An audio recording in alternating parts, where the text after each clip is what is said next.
हाँ, जय जोहार, जय हिंद। आज हम 4 अगस्त का करंट अफेयर स्टार्ट करते हैं।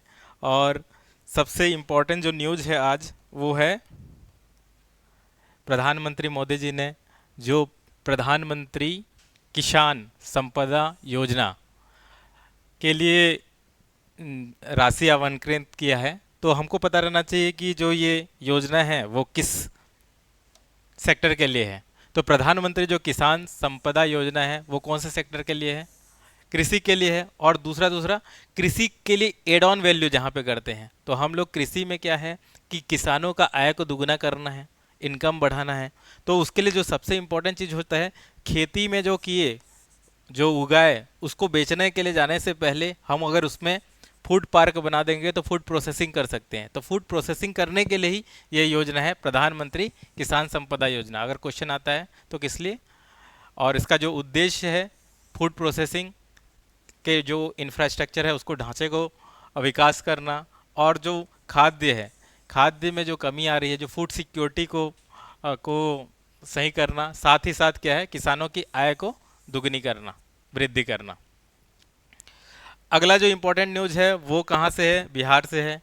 और जो एशिया रग्बी अंडर 20 जो चैंपियंस हो रहा है, उसका जो मैस्कॉट है उसको शुभारंभ किया गया है। ठीक है, और ये कहाँ पे होने वाला है? बिहार के राजगृह में। तो यहाँ पे आपको देखोगे अशोका, और ये रग्बी जो खेलते हैं। और अगर आप वेस्टर्न कंट्री जाओगे या फिर जो मोस्ट इम्पोर्टेंट इंग्लैंड जाओगे तो आपको देखेंगे कि वहाँ पे रग्बी का बहुत अच्छा कल्चर है। और ये जो अंडर 20 है, इस बार राजगीर, ठीक है, राजगीर कर रहा है, जो कि बिहार में है। अगला जो इम्पोर्टेंट न्यूज़ है, जो कॉमनवेल्थ यूथ गेम्स है। कॉमनवेल्थ किसको बोलते हैं? कॉमनवेल्थ जितने भी कंट्री ब्रिटिश एम्पायर के अंतर्गत आते थे, ठीक है, वो जब डीकोलोनाइज प्रोसेस स्टार्ट हुआ, जब जो जो जो जो डीकोलोनाइज प्रोसेस मतलब क्या है कि जब हम अलग अलग कंट्री आज़ाद होते गए, लेकिन उसके बाद क्या किया, ब्रिटेन ने एक कॉमनवेल्थ बनाया। कॉमनवेल्थ का मतलब क्या है कि जितने भी कंट्री ब्रिटिश सरकार के पहले एक अधीन थे, वो लोग को का एक ग्रुप बनाया गया। और आज भी बहुत सारे जो कंट्री जो ब्रिटिश साम्राज्य के अंदर थे, उनका एक ग्रुप है जिसको कॉमनवेल्थ बोलते हैं। इंडिया भी उसका पार्ट है।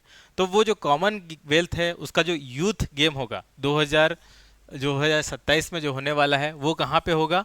माल्टा में होगा। तो आपको पता रहना चाहिए कि माल्टा कहाँ पे है। माल्टा आपको कहाँ पे मिलेगा? आप मेडिटेरियन सी के जाएंगे तो वहाँ पे मिलेगा, मेडिटेरियन सी में मिलेगा। जो इटली है, इटली के बाजू में एक यहाँ पे मिलेगा माल्टा, नीचे में। इधर आओगे तो ये जो नीचे वाला पोर्शन, ये क्या हो जाएगा? ये अफ्रीका कॉन्टिनेंट हो जाएगा। और जो ये जो इटली जो दिख रहा है और मेडिटेरियन के ऊपर में हो जाएगा, ये कौन सा है? ये यूरोप है। तो ये आपका इटली हो गया और ये यूरोप हो गया, यूरोप। और नीचे में जो है अल्जेरिया, टूनेशिया, लीबिया, ये क्या क्या हो जाएगा? अफ्रीका हो जाएगा। तो माल्टा अगर कोई जगह है कहाँ पे है, तो जोग्राफिकली आपको पता होना चाहिए। तो इसमें क्या होगा, 74 देश इसमें शामिल होंगे। तो समझ सकते हैं कि ब्रिटिश साम्राज्य में कितने देश थे। ठीक है ना, बहुत सारे देश ने यहाँ से निकल चुके हैं। और ये 14 to 18 वर्ष के लिए होगा ये यूथ गेम। नेक्स्ट जो इम्पोर्टेंट है, नरेंद्र मोदी जी ने जो जो सेंट्रल इंडिया बोल सकते हो या फिर सेंट्रल इंडिया में, और ऐसे जो बीमारू स्टेट जिसको बोलते हैं, वो वाले एरिया, तो उन, और जो ईस्ट, जो भारत का जो ईस्ट, अगर भारत को अगर देखा जाए तो आप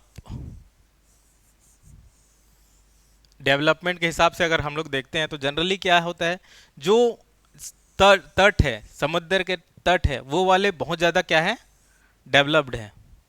ठीक, ये जो आपका डेवलप, या फिर आपको वेस्ट ज़्यादा डेवलप मिलेगा। लेकिन अगर आप ये वाला एरिया देखते हैं, सेंटर वाला एरिया देखते हैं, और नॉर्थ ईस्ट, ये थोड़ा सा क्या है कि अनडेवलप्ड है।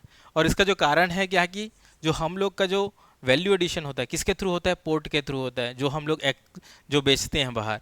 तो अब क्या है कि ये वाला क्षेत्र को पोर्ट के साथ जोड़ने के लिए सरकार ने बहुत मल्टी ट्रैकिंग परियोजना रेलवे के थ्रू ये स्टार्ट किया है। तो बहुत सारे इन्होंने स्टार्ट किया है, इटारसी से नागपुर, इवन अभी रिसेंटली उन्होंने भारत रायपुर से जबलपुर भी स्टार्ट किया है, जबलपुर भी स्टार्ट किया है, ठीक है ना, डेडिकेटेड डेली आना जाना करने वाला।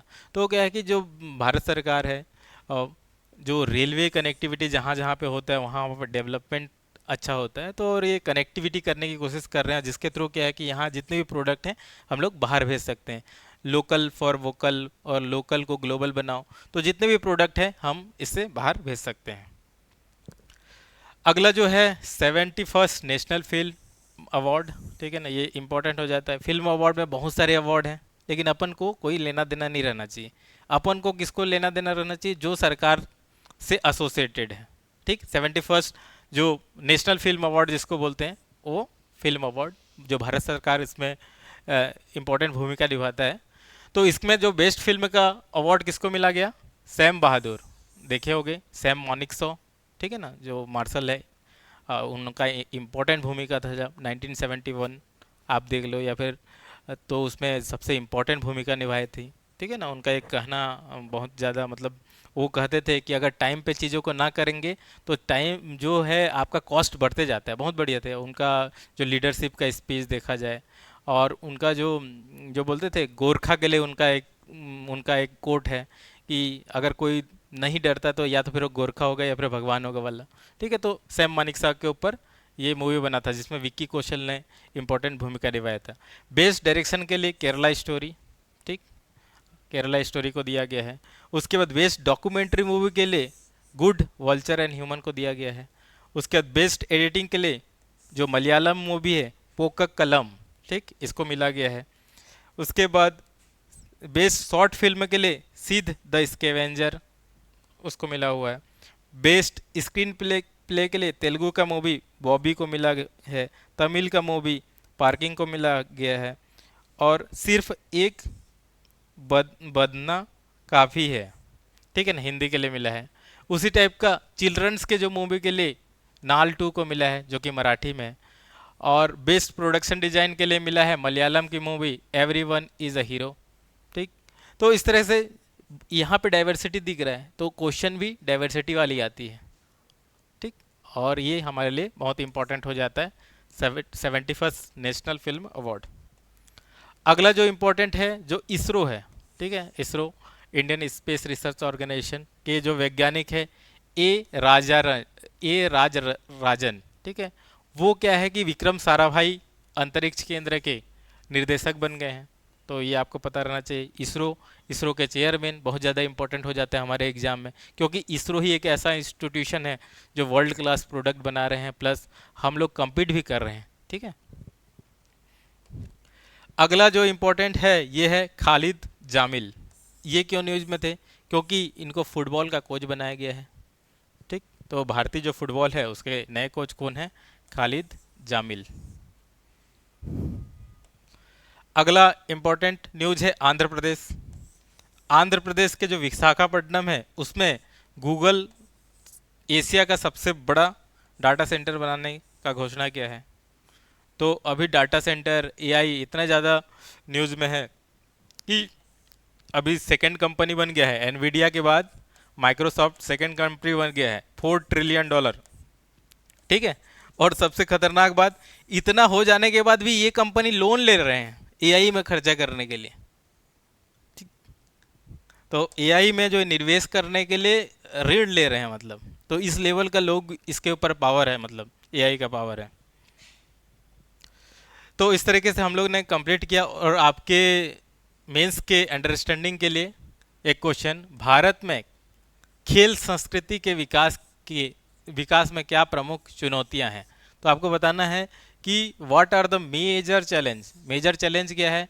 Development of sports culture in India. इसको आप हमारे जो टेलीग्राम चैनल है उसमें भी भेज सकते हैं, और हमारे जो कोर्सेज को ज्वाइन करने के लिए ये ऐप के थ्रू हमसे जुड़ सकते हैं।